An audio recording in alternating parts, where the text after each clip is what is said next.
The Honourable David Cunliffe. Mr. Speaker, it is so disappointing to see a government so out of ideas, so vacant, so desperate to hit the panic button that it has got New Zealand's Parliament in urgency after budget night, which from their point of view is simply a bill to roll over an existing tax.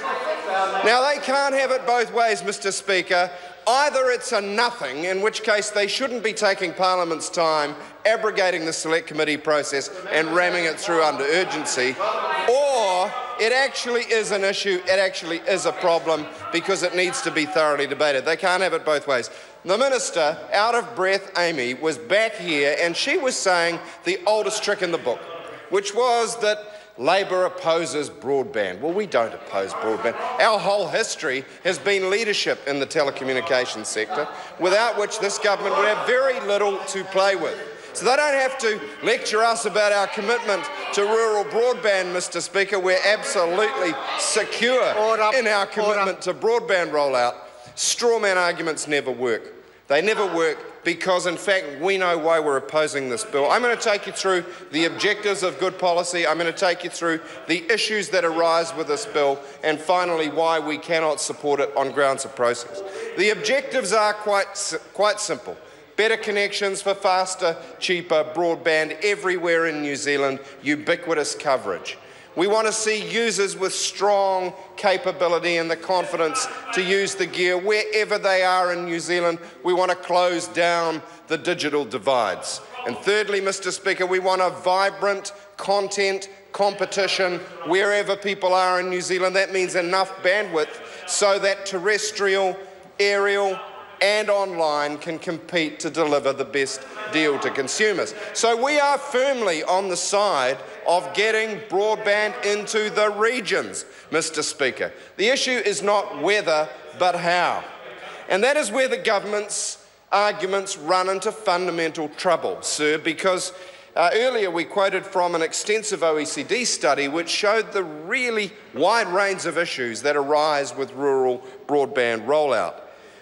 It's necessary to evaluate the $300 million worth of investment which has already been made, necessary for a range of reasons, because the technology is shifting.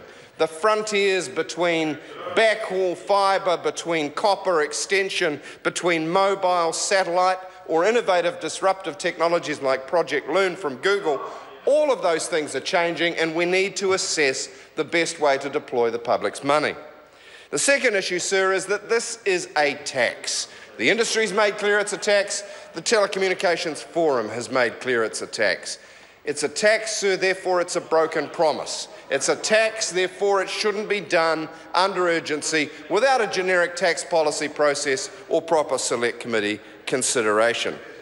The government, in its attempt at a defence, said, no, it's just a rollover of an existing program. Well, no, it's not, sir. It's not, because the existing law legislates for the sunsetting of the current TDO. It legislates the sunset, which is why the government has managed to enrage pretty much the whole industry with this seemingly simple piece of law, because they have had to disclose their profitability based on some certainty of contracts on the existing law. They certainly did not expect the government to undermine that by pushing legislation through under urgency. This is a change. It overturns preceding law, it overturns preceding contract, and it is somewhat strange to see members opposite with some tortured delving through the archaeology of Coase theorem, finding some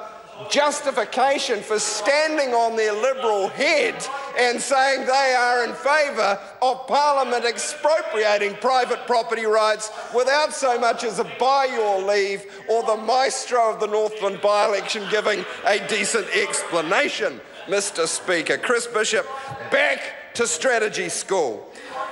Mr. Speaker, the other problem with this is that, without evaluating the rural broadband program that's currently been in, there could be very, very few technology areas as dynamic as broadband rollout over long distance.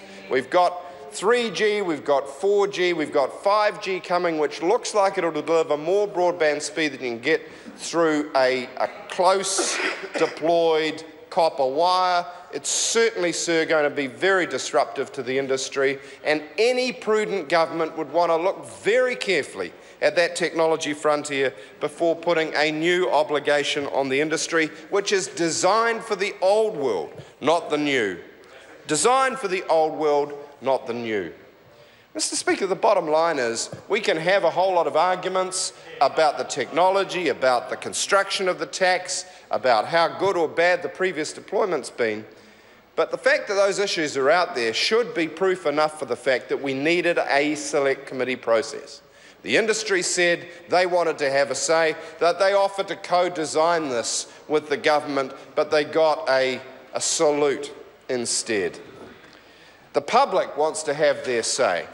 The public wants to say no taxation without representation, and we don't think ramming this stuff through under urgency is a fair representation.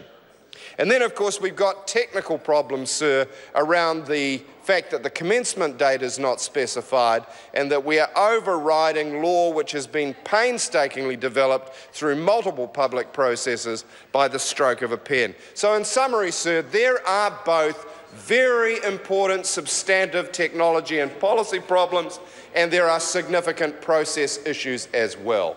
This is not simply an extension of an existing agreed industry position. This is a new tax. This is a broken promise. This is desperate government.